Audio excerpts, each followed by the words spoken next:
하나님의 인자하심을 경험하는 삶 어떻습니까? 하나님의 인자하심을 경험하는 삶을 살아보셨습니까? 하나님의 인자하심을 경험해 본 적 있나요? 우리가 신앙생활 하면서 우리 이 세상 가운데서 최고의 지원, 어떤 거대한 미국이라는 국가가 지원을 해준다.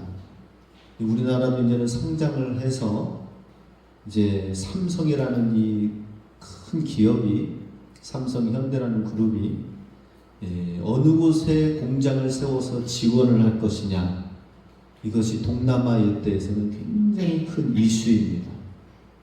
그 동남아의 여러 나라 중에서 특별히 미얀마가 선택이 되어져서 미얀마 북부 지역에 거기에 엄청난 공장이 들어섰습니다. 그래서 이 삼성이라는 이 나라가 미얀마가 아니라 베트남입니다. 베트남에는 엄청난 큰 손님입니다. 손님이 아니라 먹여 살리는 기업입니다. 전 국민의 많은 사람. 그러다 보니까 이런 이야기도 있다고 합니다. 베트남의 임원이 급하게 비행기가 날아오고 있다고 정보가 오면은 그 주변에 날아가고 있는 비행기를 잠시 멈추고 그 비행기부터 먼저 빨리 비행장에 공항에 내리도록 착륙하게 한다는 이야기도 있다고 합니다. 우리나라도 이렇게 이제 좀 크고 성장해서 어느 나라를 지원할 수 있는 그런 나라가 되었습니다. 근데 우리나라는 또 중국이 우리를 밀어주느냐, 미국이 우리를 지원하느냐, 여러 가지 또 이야기거리들이 많이 있습니다. 중요한 것은 하나님의 지원이다 하는 것입니다. 우리나라가 미국의 지원을 받아서 전쟁터에서 일어나긴 했지만은 하나님이 지원하신 것입니다.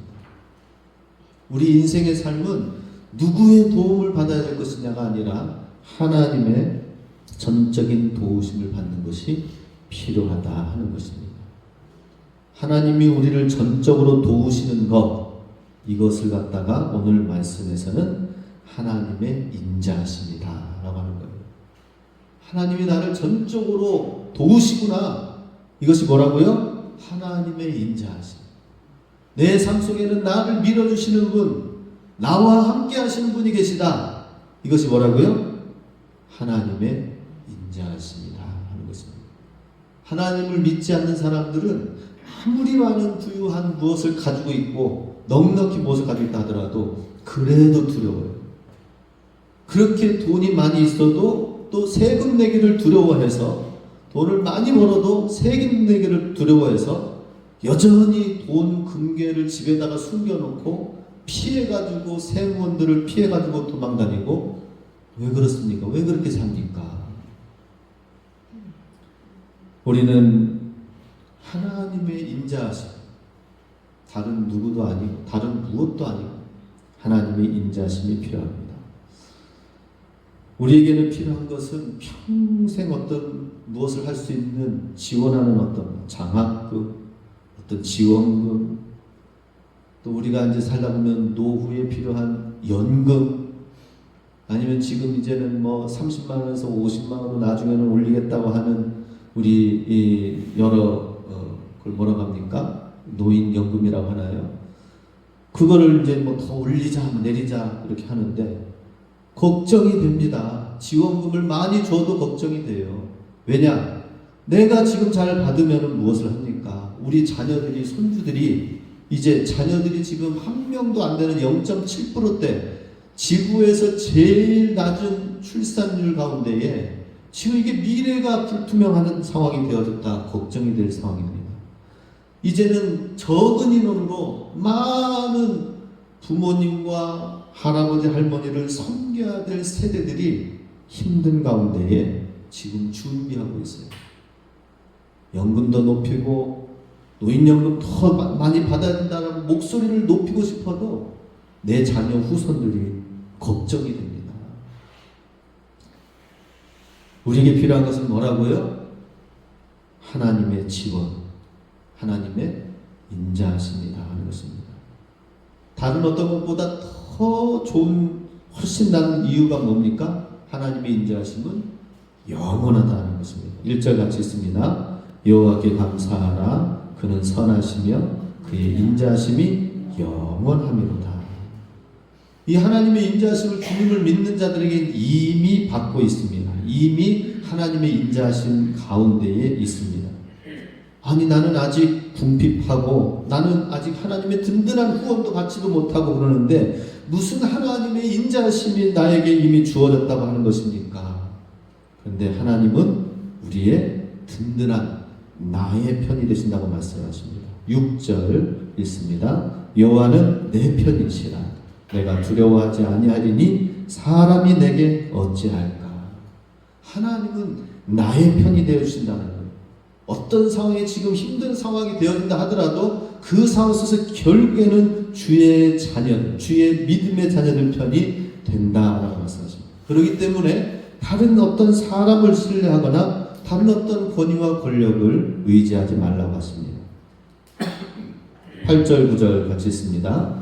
여호와께 피하는 것이 사람을 신뢰하는 것보다 나으며 여호와께 피하는 것이 고관들을 신뢰하는 것보다 낫도다. 여호와 하나님의 인자하심을 받는 것이 바로 사람과 큰 나라를 의지하는 것보다 낫다. 근데 이것은 눈에 보이는 그거고요. 눈에 보이지 않는 사탄의 권세도 하나님께서 우리 가운데서 일하시고 역사하시면 어떻게 됩니까? 12절 13절 있습니다. 그들이 벌들처럼 나를 에워쌌으나 가시덤불에 불같이 타 없어졌나니 내가 여호와의 이름으로 그들을 끊으리로다. 너는 나를 밀쳐 넘어뜨리려 하였으나 여호와께서는 나를 도우셨도다. 사탄의 권세가 가시덤불 불태워 없어지듯이 벌떼처럼 몰려오지만은 에워쌌지만 하나님의 이름으로 여호와의 인자하심이 나의 편이 되셔서 우리를 영적으로도 승리하게 하신다 하는 것입니다. 우리가 이렇게 영적으로 육적으로 승리하게 하는 것은 하나님의 지원, 하나님의 영원하신 전폭적인 지원, 하나님의 인자하심 때문이라는 것입니다. 그런데 이것이 좀 더 우리 삶 가운데에 구체적으로 이루어져야 되는데 그러려면 하나님의 도우시는 구체적인 방법을 우리가 알아야 되는 것입니다.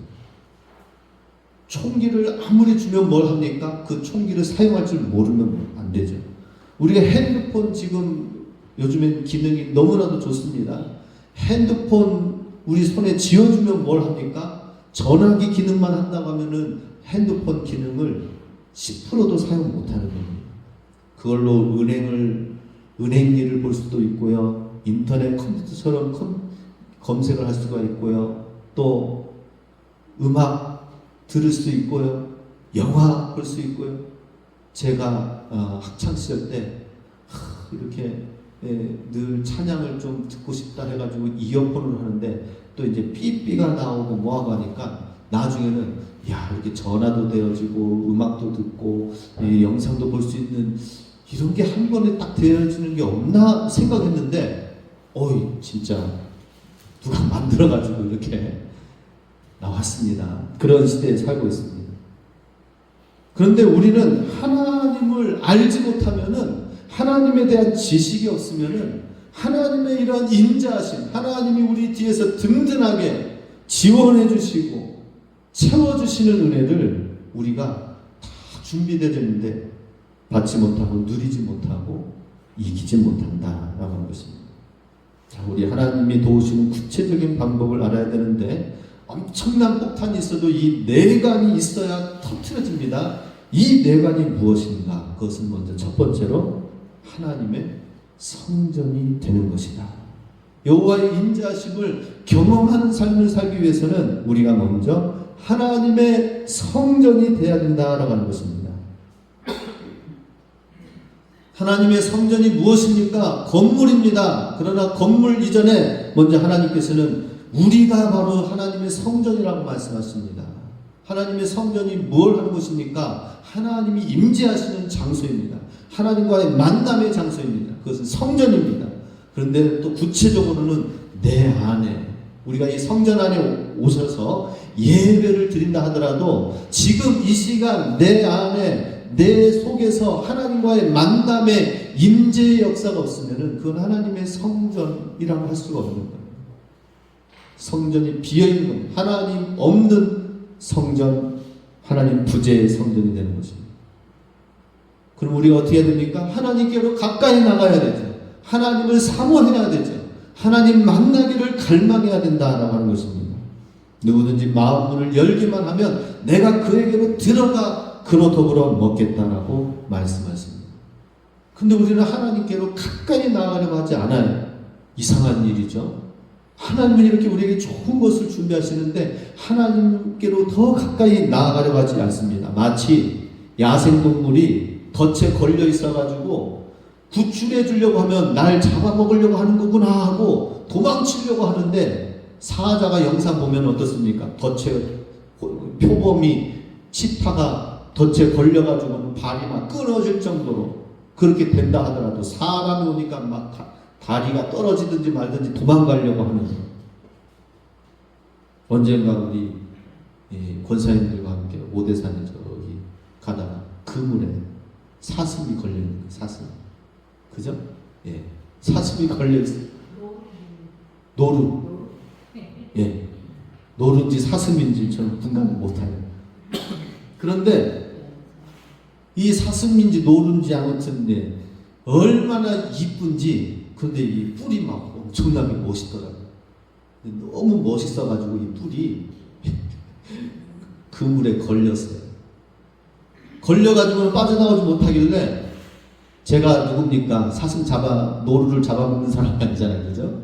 예. 풀어주려고 가까이 갔더니 이리 도망가고 저리 도망가고 하는데 뿔이 그물에 걸려가지고 이리 갔다 저리 갔다 대롱대롱 거기에서만 되는 거예요. 결국에는 더 뿔이 묶여져가지고 본인이 움직일 수 없을 정도로 되어져서 제가 급하게 가가지고는 탁 제압을 해서 우리 권사님들과 함께 끊고 영상 찍고 그랬습니다. 그리고 나서는 풀어져가지고 그 다음에 탁 나와서 이제는 내 갈 길 가라 하고 했더니 인사도 안 하고 그냥 내빼더라고요. 예. 마치 이런 야생동물처럼 길을 쓰고 사람으로부터 달아나려고 하는 것처럼 하나님께로 우리는 더 가까이 나가야 되는데, 마치 이 길들여지지 않는 이 야생동물은 어떻게든지 사람으로부터 도망가고 달아나려고 하는 것처럼 하나님께로 달아나려고 하는 거예요. 근데 이런 영상도 있습니다. 거대한 고래가 조그만 보트 옆에, 영상을 보니까 보트 옆에 맴돌고 있는 거예요. 밑에서. 그래가지고 무슨 일인가 하고 그랬더니 그 거대한 고래가 맴돌더니 저쪽으로 가는 거예요. 무슨 일이 있는가 보다. 그래 갔더니만은 거기에 거대한 그물에 걸려있는 어미고래가 거기에서 묶여가지고 숨을 쉬지 못하고 물속에서 죽어가고 있는 거예요. 그 새끼고래가 어미 살려달라고 SOS를 친 거죠. 그래서 잠수 다이버가 밑으로 들어가가지고 같은 칼로 해가지고는 막 간신히 끊고 하는데, 이 어미고래가 힘이 빠졌는지 아니면 나를 구해주러 오는가 보다 하고 그 고래 눈으로 쳐다보면서 가만히 있는 거예요. 그래 하나하나 끊고 하니까 그 다음에 이제 가니까 쫙 배를 한 바퀴 돌고, 고래가 그래도 좀 낫네. 예. 하나님께서는 이렇게 인자심이 영원하심 속에 우리에게로 달려오기를 원하시는데 우리는 주님께로 나아가지 못한다 하는 것입니다.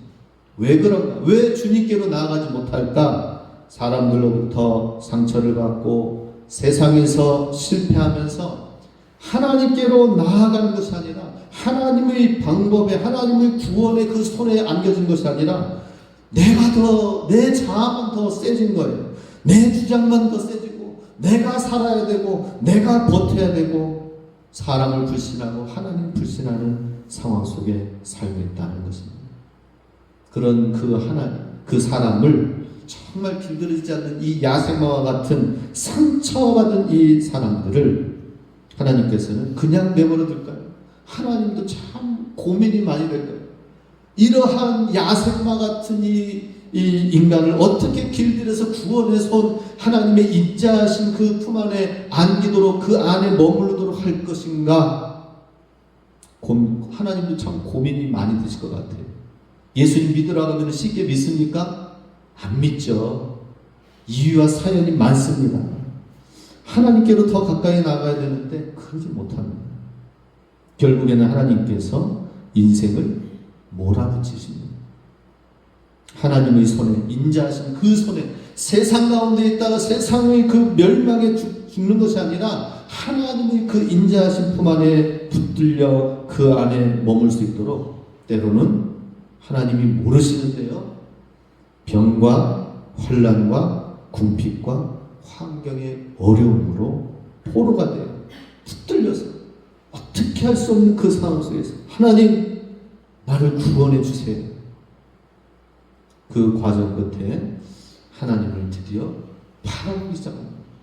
주변만 바라보던 우리의 눈 시선이 하나님을 바라보기 시작한다는 것입니다. 하나님의 말씀을 듣기 시작한다는 것입니다. 하나님의 음성이 들려오기 시작한다는 것입니다. 예배 시간에 하나님의 말씀 음성이 들려오십니까? 옆 사람 한번 보시기 바랍니다. 정말 하나님의 음성이 들려와서 정말 그 말씀, 그 음성을 따라 나아가려고 하는 그 마음이 있어서 막 눈이 번쩍번쩍 하는지, 하나님의 음성을 들으면서 그 기쁨 가운데 있는지, 하나님의 음성이 어디 있어? 여전히 헤매고 있는 눈은 아닌지 한번 쳐다보시기 바랍니다. 아직도 모르고 있다는 눈짓이면 좀 째려봐 주세요. 네. 이제는 알 때가 되지 않았는가? 하나님의 말씀을 들을 수 있는 그러한 축복의 사람이 되어야 되지 않는가? 하나님의 말씀 듣는 그 사람, 그 영혼이 바로 하나님의 성전이다라고 하는 것입니다. 이런 하나님 안에 머물러 있는 사람, 하나님 앞에 음성 듣기 위하여 주님 전에 나아가는 그 사람에게 주시는 축복이 무엇입니까? 15절, 16절 같이 읽습니다. 의인들의 장막에는 기쁜 소리, 구원의 소리가 있으며 여호와의 오른손이 권능을 베푸시며 여호와의 오른손이 높이 들렸으며 여호와의 오른손이 권능을 베푸시는도다. 여기서 계속 여호와의 오른손이라고 말씀하십니다. 하나님의 성전이 된 그 사람에게는 여호와의 오른손이 권능을 베푸신다라고 말씀하셔요. 그건 또 3번이나 강조하고 있습니다. 왜 손 중에서도 오른손이라고 하셨을까요? 우리도 사람 중에서는 양손 다 잘 쓰는 사람이 있지만 어딘가에는 분명히 오른손잡이는 오른손을 더 잘 쓰고 왼손잡이는 왼손을 더 잘 쓰는데 대부분 일반적으로 오른손이죠. 아무리 힘이 센 사람도 오른손과 왼손에는 차이가 있습니다. 자, 사람들은 양손의 차이가 있는 거 다 똑같지 않은 그것을, 그 차이를 알지 못합니다. 그런데 하나님도 오른손과 왼손의 차이가 있는 것 같습니다. 왼손으로는 이 세상 모든 만물을 다스리고 통치하는데 얼마나 힘이 드실까요? 그죠? 온 세상을 다스리고 통치하고 보존시키고 전쟁이 일어나고 막 핵폭탄 누르려고 하는 거 그냥 막 자제시키고 하나님이 다스리고 통치하는데 이걸 다스리고 통치하지 않으면 어떻게 됩니까? 힘 있는 사람, 창칼 있고 총 있는 사람, 더 큰 무기가 있는 사람들이 얼마나 이 인류 역사 가운데에 인류 민족을 말살시키고 마야 문명을 없애버리고 코소보, 수많은 캄보디아, 킬링필드 수많은 종족 학살하고 인종을 학살시키고 이러한 세상이 얼마나 인간 가운데 멸망되려 하고 신음하고 있습니다. 하나님께서 이 왼손으로 이 세상을 다스린다면 오른손은 어떤 손이에요? 하나님의 주의 자녀들, 하나님의 성전이 있는 하나님을 만남이 있는 하나님과 만남의 약속과 믿음이 있는 사람들에게 주의 오른손으로 권능을 베푸신다고 말씀하십니다. 이것을 믿으시기 바랍니다. 이 모든 세상은 하나님의 왼손으로 다스린다면 하나님의 오른손은 무엇을 한다고요? 하나님의 성전이 있는 하나님의 자녀들을 다스리고 그 기도에 응답해 주시는 권능의 손이 되어 주신다 하는 것입니다. 18절에 보면 여호와께서 나를 심히 경채하셨어도 죽음에는 넘기지 아니하셨도다. 19절 내게 의의 문들을 열지어다. 내가 그리로 들어가서 여호와께 감사하리로다. 20절 이는 여호와의 문이라 의인들이 그리로 들어가리로다. 의의 문들이 열릴 것이라고 말씀하고 계시는데 하나님의 성전이 우리가 되어서 하나님의 말씀을 듣고 하나님과 기도하면서 대화가 되어지는 그러한 성전이 되어진다면 주님께서는 하늘의 문이 열려지게 하실 것이다 라고 말씀하십니다. 하늘의 문이 열려지면 어떻게 됩니까? 하나님의 인자하심, 하나님의 모든 온갖 좋은 것들이 하늘 위로부터 우리 삶 가운데 막 쏟아지시는 줄로 믿으시기 바랍니다. 그래요. 그냥 막 어디 뭐 돈벼락 떨어지지 않나 이 생각하지 마시고 하늘에서 하늘문이 열려져서 하나님의 인자하심의 그 모든 좋은 것들이 쏟아지기를 임재하기를 사모하시기 바랍니다.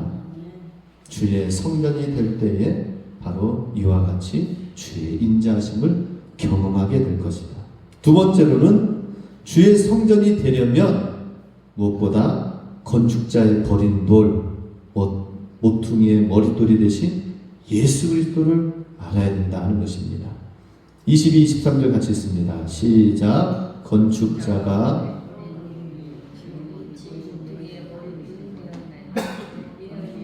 이는 여호와께서 행하신 것이요 우리 눈에 기이한 바로다. 건축자가 버린 돌이 진 모퉁이의 머릿돌이 되었나니 여호와께서 행하신 것이요 우리 눈에 기이한 바로다.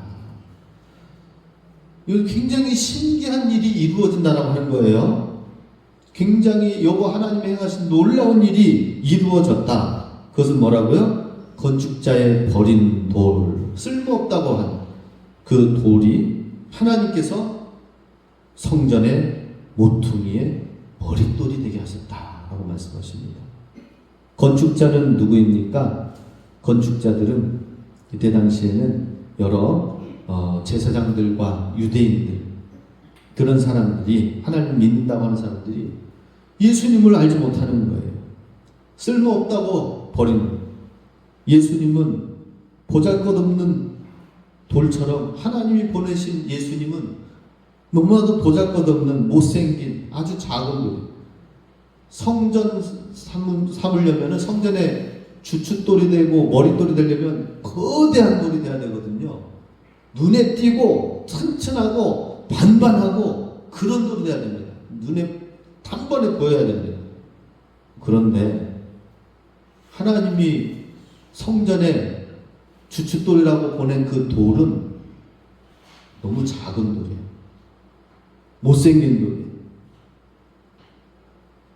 그래서 사람들이 버렸다고 했어요. 그런데 하나님께서는 이 돌이 성전의 모퉁이 돌이 될 것이다 라고 말씀하신 것입니다. 이것을 발견하지 못한 거예요. 이 예수 그리스도를 발견하지 못한 것입니다.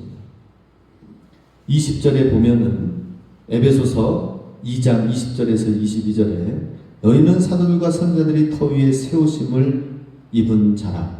그리스도 예수께서 친히 모퉁이 돌이 되셨느니라. 사도 바울은 이 건축자들의 버린 돌이 바로 모퉁이 돌 예수님께서 모퉁이 돌이 되셨다라고 하는 것입니다. 그리고 이 예수님을 기준으로 하여서 모퉁이 돌을 중심으로 하여서 22절에 그의 안에서 건물마다 서로 연결하여 주 안에서 성전이 되어가고 너희도 성령 안에서 하나님이 거하실 처소가 되기 위하여 그리스도 예수 안에서 함께 지어져 가느니라. 우리 많은 이 세상에는 하나님의 복음이 건축자의 버린 돌처럼 쓸모없는 돌처럼 예수님이 너무나도 쓸모없는 가치없는 존재로 알려지고 있습니다. 가치없는 존재로 전락되어진 것이 바로 예수님의 복음이고 오늘날 교회인 것을 보게 됩니다. 세상 사람들은 예수님을 가치 있게 하지 않아요. 제가 어제 면민 체육대회에 참여하면서 있다 보니까 간평 1, 2 마을에 텐트에 딱 앉아서 선수들 응원하는 거 좀 있고 그 음식도 먹고 그러면서 있다 보니까 군수님이랑 뭐 여러 군의원, 면장님, 뭐 여러 정치인들이 한 10명이 막 마을마다 다니면서 술 한 잔씩 해가지고 위하여 하면서 쫙 오더라고요. 예, 위에서부터 막 해가지고 동산이 위에서 위하여 하고 나도 사이다 잔 한 잔 들고 위하여 한번 하자. 그러는데 딱 있었죠. 그랬더니 이제 우리 목사님도 계시고 하니까 목사님 위하여 한번 하시고 이장님 위하여 한번 말씀 좀 해주십시오 해가지고 그래서 제가 이런저런 얘기를 하면서 그렇게 축복받은 이 땅이 될 수 있기를 발전하는 진부와 간평리가 될 수 있기를 기도합니다. 그런 마음으로 건배를 권합니다 했더니 기도한다는 그 말에 표정이 딱 일그러지는 사람이 있더라고요. 예수님의 그랬더니 예수님의 이름이 얼마나 정치인들 가운데서는 하찮게 여기는 그런 사람도 딱 눈에 띄는 걸 제가 보면 알아요. 이렇게 예수님에 대해서 교회에 대해서 싫어하는 많은 풍토와 사람들이 있습니다. 그런 가운데 예수님을 존중히 여기고 사람들의 건축자에 버린 그 돌을 하나님은 모퉁이 돌로 세우셨기 때문에 우리가 그 모퉁이 돌 예수님을 우리는 존중히 여기고 우리는 예수님의 이름을 높이고 예수님의 이름이 높여지도록 우리 삶이 그렇게 되어진다면 하나님이 우리를 얼마나 기뻐하실까 하는 것입니다. 하나님이 인자하심에 그 축복이 우리에게 주어질 것이다 하는 것입니다. 주의 모퉁이 돌이 예수님을 기준으로 하여서 주님의 이름이 높여지려면은 21절에 나와 있습니다. 에베소서 2장 21절에 건물마다 주 안에서 서로 연결하여 주 안에서 성전이 들어가고 너희도 성령 안에서 하나님이 거하실 처소가 되기 위하여 그리스도 예수 안에서 함께 지어져 가느니라. 내가 하나님의 성전 처소가 되어지고 예수님을 모신 이 심령이 또 함께 서로 연결되어져 주님을 믿는 주의 성도들이 지체들이 형제 자매들이 직분자들이 서로 연결되어져서 주 안에서 성전으로 지어져 가는 그 사람이 되어야 된다라고 말씀하고 있습니다. 내가 하나님의 성전이 되어 주의 모퉁이돌 되신 예수님을 존귀 여기는 사람이 되어야 됩니다. 그리고 또 예수님을 믿는 우리 지체들을 존귀 여겨서 함께 연결하여 주의 아름다운 믿음의 공동체를 이루어 가야 된다 하는 것입니다. 주의 성전의 아름다운 공동체를 이루시기 바랍니다.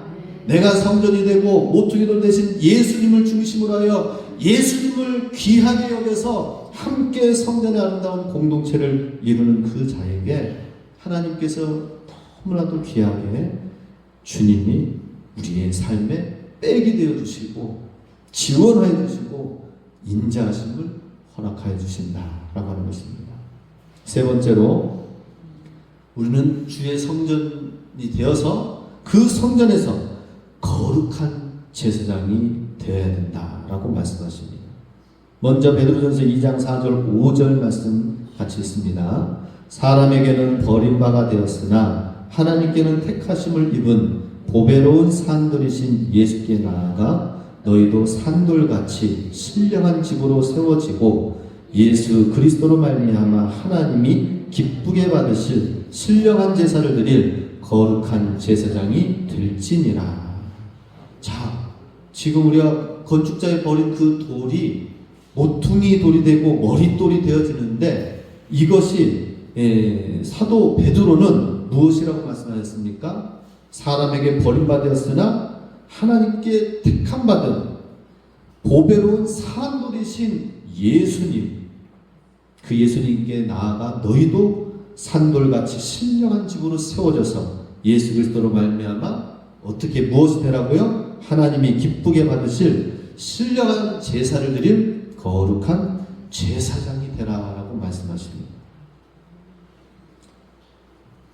우리 제사장이 되려면은 제사장이, 구약의 제사장이 해야 될 가장 중요한 것 가운데 한 가지가 있습니다. 그것은 주의 성전의 제단 뿔에, 제단에 뿔이 있습니다. 그 제단 뿔에 죽은 제물을 그 성전의 제단 뿔에 제물을 걸어 놓았다라는 것입니다. 하나님의 앞에 나아가면서 주의 성전의 제사장이 되어준다라고 하는 것은 주님의 성전에 그 제단 뿔이 있는데 그 제단 뿔에 다른 신들은 뿔이 없어요. 그러나 제단 뿔, 놋불로 되어 있습니다. 놋불로 사각으로 되어진 그곳에 죽은 제물을 가지고 피를 뺀 다음에는, 각을 뜬 다음에는 그 죽은 제물을 그 뿔 위에다가 걸어 널어 놓았습니다. 그리고 나서 하나님 앞에 불로 태우든지 화목제로 나중에 돌리든지 그렇게 했습니다. 그런데 이러한 제단은 어떻게 보면 굉장히 초라했어요. 놋제단이었었거든요. 불로 태우는 놋번제 제단은 그냥 투박하기 그지없습니다. 유다왕 므낫세가 악한 왕이었었죠. 52년 동안 잘못 이스라엘 유다 백성을 섬기고 이끌었습니다. 성전 제단이 다른 외국에 나가 보니까 으리으리하고 막 송아지 만들어 놓고 멋진 신상 만들어 놔가지고 금으로 되어져 있는데, 하나님의 성전의 제단은 놋으로, 구리로 만든 거무튀튀한 거에 불에 그을려가지고 번제단 놋불에 뿔만 이상하게 놓여져서 거기에 제물을 걸어놓는 식이니까 구질구질하지요. 그래서 므낫세가 외국에서 들어온 것으로 해가지고 다 바꾸는니다.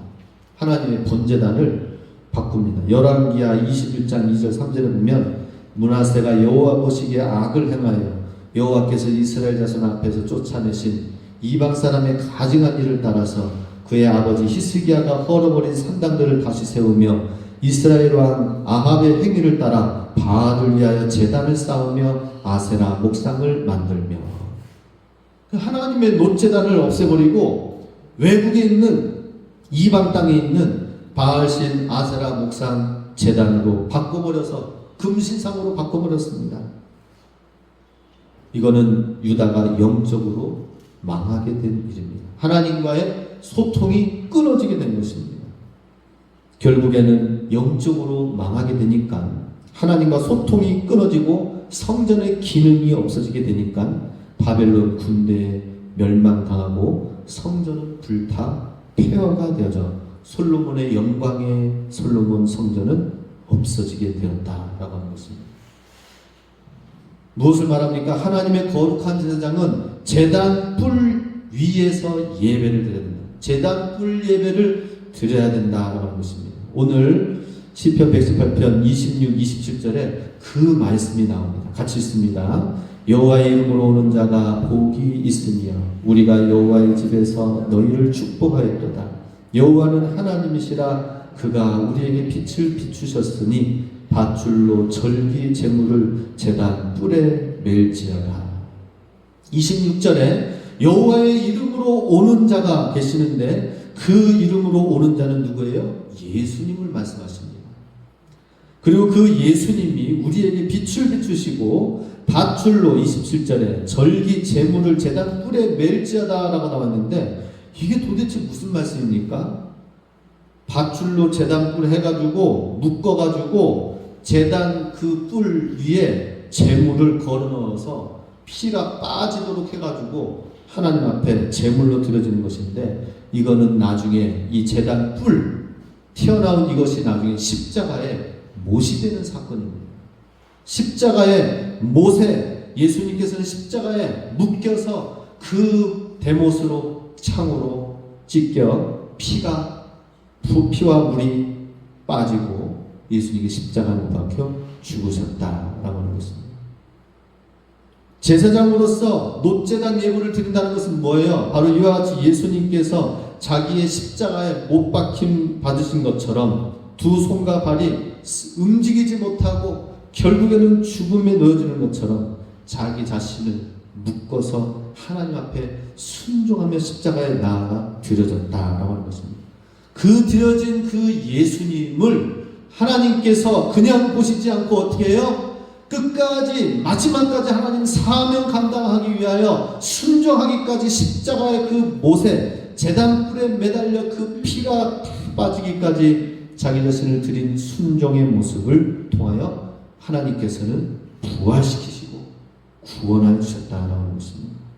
오늘도 우리에게 제사장으로서 제단불 예배를 드린다는 것은 바로 이와 같이 누가복음 9장 23절 말씀과 같습니다. 같이 있습니다. 아무든지 나를 따라오려거든 자기를 부인하고 날마다 제 십자가를 지고 나를 따를 것입니다. 제사장의 놋제단을 없애버리는 건 뭐예요? 화려하고 이방신을 금제단으로 만든 건 뭡니까? 십자가 없는 영광의 신앙이에요. 십자가 없는 축복의 신앙을 말하는 것입니다. 우리는 제사장으로서 놋제단 십자가를 따르고 자기를 부인하고 주님을 따라가며 주님께 순종하는 자를 주님이 보시면 얼마나 기뻐하십니까? 얼마나 하나님이 기뻐하실까요?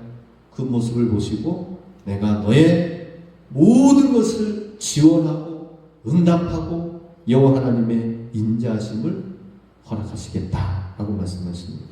그래서 로마서 11장 1절 2절에 이렇게 나와 있죠. 산 제물이 되라고 말씀하십니다. 같이 있습니다. 그러므로 형제들아 내가 하나님의 모든 자비하심으로 너희를 권하노니 너희 몸을 하나님이 기뻐하시는 거룩한 산 제물로 드리라. 이는 너희가 드릴 영적 예배니라. 너희는 이 세대를 본받지 말고 오직 마음을 새롭게 함으로 변화를 받아 하나님의 선하시고 거룩 기뻐하시고 온전하신 뜻이 무엇인지 분별하도록 하라. 이렇게 분별하는 삶이 놋제단 뿔에 드려지는 제물로 드려지는 예배가 되는 것입니다. 주님의 참된 제사장 되시기 바랍니다. 주의 참된 제사장이 되어 주님의 십자가의 길 가기까지 순종하며 나아간 그 삶에 하나님께서 여호와의 인자하심을 경험하게 하는 삶을 주신다는 것입니다. 오늘 본문 마지막 28, 29절에서는 시편 기자가 이렇게 마무리했습니다. 같이 있습니다. 주는 나의 하나님이시라 내가 주께 감사하리이다. 주는 나의 하나님이시라 내가 주를 높이리라. 주 여호와께 감사하라. 그는 선하시며 그의 인자심이 영원함이로다. 아멘. 하나님이 나의 하나님 되심을 고백하면서 인자심이 영원하심을 찬양하였습니다. 오늘도 저와 여러분이 하나님이 나의 하나님이 되셔서 이와 같이 하나님이 우리가 하나님 앞에서 성전이 되어지고 건축자의 버린 돌 예수 그리스도를 소중히 여기시며 함께 성전이 되어져가고 거룩한 제사장이 되되 놋제단 예배를 드리는 십자가의 신앙으로 나아가는 삶으로 하나님이 나의 하나님이 되셔서 주님께 영광 돌리고 하나님 우리 삶에 한없이 지원해 주시고 축복해 주시는 여호와는 인자하심이 영원합니다라는 그런 찬양의 고백이 우리 삶 가운데 넘쳐나시길 주의 이름으로 축복합니다.